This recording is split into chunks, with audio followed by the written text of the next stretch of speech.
mga kababayan, ma'am sir. This is Jam, the Filipino channel ng inyong pong lingkod. So today is March 16, 2026 at tayo ngayon ay papunta dyan sa may parking sa may Port Management Office, North Harbor Police Port Station. Sa may Regional Road 10 Pier 6 Tondo, Manila. At dadalhin po natin yan sa may Tivoli Garden Residences, sa may Hibiscus Tower, sa may Hulo, Mandaluyong po yan. Okay, so magbabalik po tayo mamayang onte pag nakakuha na po natin sila. Disclaimer lamang po, ang content po natin ay kalsada at hindi ang passenger. Kaya naman sakasakali man po na may marinig kayo mga pangalan ng lugar, pangalan ng tao, pangalan ng organization sa government o private man yan, ay wala pong kinalaman ng channel na ito at wala pong pinapatungkulan. Lahat po ng pinag-uusapan dito ay pawang dito lamang po yan sa loob at wala pong pinapatungkulan sa labas. Okay po, magbabalik po tayo mamaya unti pag nakuha na po natin sila. Grabe ito. Okay po, so ayan, samantalang tayo papunta doon, makinig tayo ng mga nagbabagong balita talaga yan.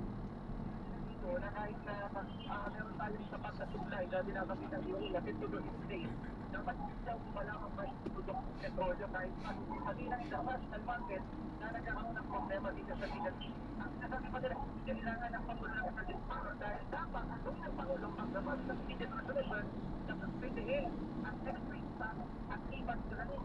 Dapat din na may pagsulat ang order station law na ito ay nagpapagirang dito sa mga driver. Ang binabanggit nila na dito nagkaroon ang pamamayaan, ang administrasyon, sa pagtugon, dito sa lumanan ng problema sa presyo ng order dahil dito nag-desisyon sila na ipakita yung kanilang pwersa at sa March 19 at ang pagkilos na commission at ito, meron sila magkakaman ng iba't ibang mga pagsulat ng grupong bayan at sila ay makikitahan sa kinagpadan sa itong legal natin March 19.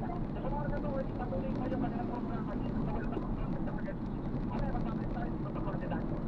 Ano yung magpapit sa mga ng GMA? So, sa radyo, hindi sila magpapit sa po.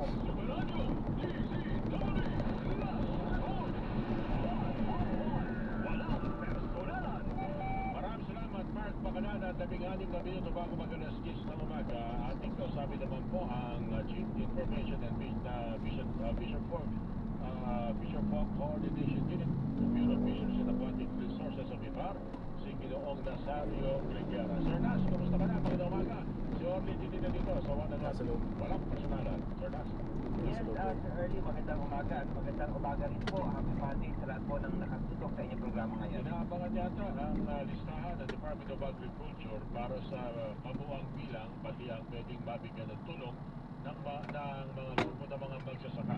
Meron na hubad tugod dito ang mga grupo ng mga mangingisda. Meron na tugod dito mga grupo ng mga mangingisda through BIPAR, Sir Nas?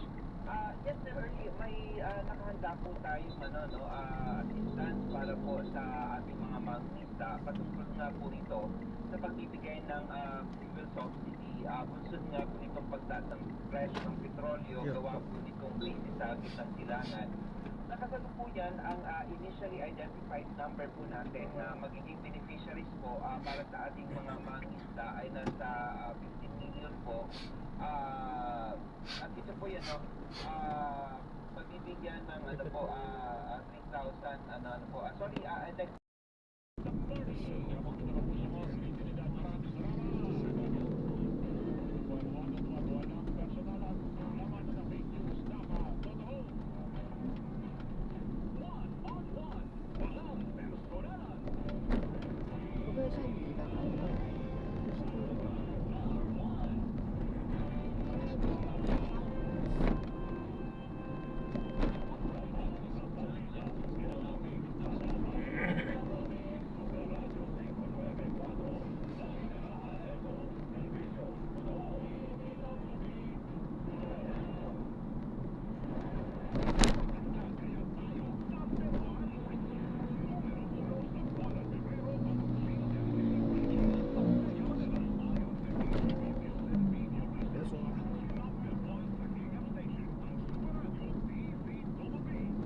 入的时候，第一个的话是验收保管箱，然后100%；第二个的话是运营环境验收注册复验注册登录，然后100%运营环境验收代理100%，然后全面走。